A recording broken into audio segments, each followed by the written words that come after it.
Not everyone wants to have an animal in their life.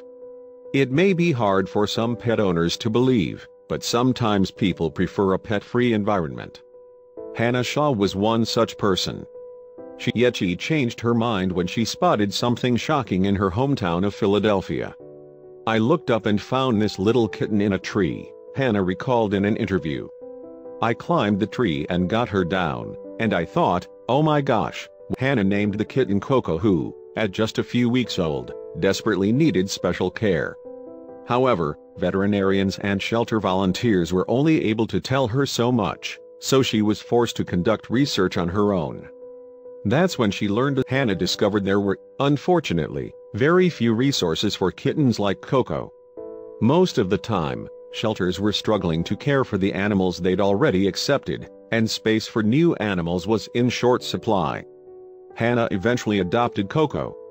Not long after, it dawned on her that this, according to the American Society for the Prevention of Cruelty to Animals, ASPCA, there are 7.6 million animals that enter shelters each year, of which 3.4 million are cats. Worse still, 70% of the cats in shelters, feral cats that aren't spayed or neutered, naturally, contribute to the high rate of stray kittens.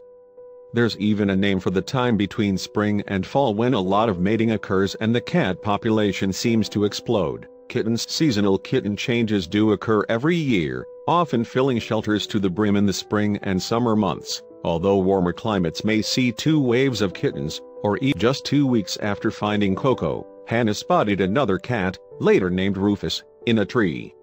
A month after that, she found Zeke, who was even younger and smaller than Coco and Rufus. Nevertheless, Hannah couldn't help but get emotional when she saw Zeke. "I just started to sob," she said. "I think this kitten was maybe 3 or 4 days old. I was 20 or 21 years old, and I had no money," said Hannah.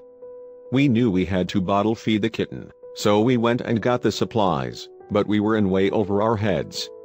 So my friend and I agreed to co-foster and to both put money aside to try and help the kitten. I used to work in the public schools in Philadelphia," Hannah explained. "I was so dedicated to this kitten that I would sneak him into school with me because he needed to eat every couple of hours. I would actually. Luckily, when the school inevitably found out, they were quite supportive. I was able to have Zeke kind of join the classroom a little bit, and he learned how to walk on the floor of the classroom I was working in," Hannah said. When Zeke reached the standard adoption age of 8 weeks old, a good friend of Hannah's in Arlington, Virginia, adopted him. "She's a huge cat lady, and she just loved this kitten," she explained. It was saving Zeke's life that sparked Hannah's obsession with finding ways to save baby kittens' lives. She didn't want to just help kittens herself, though. She wanted to help others find the resources to do the same thing.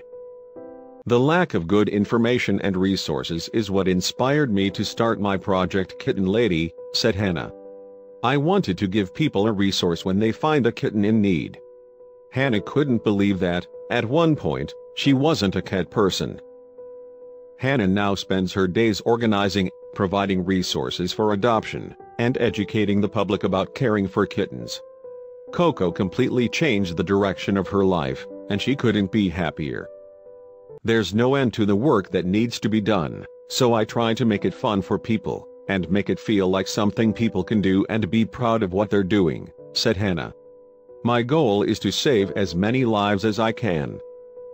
It's so wonderful that Hannah went from not being a cat person to being such a great advocate for them. They're lucky to have her on their side. Share this wonderful story with your friends.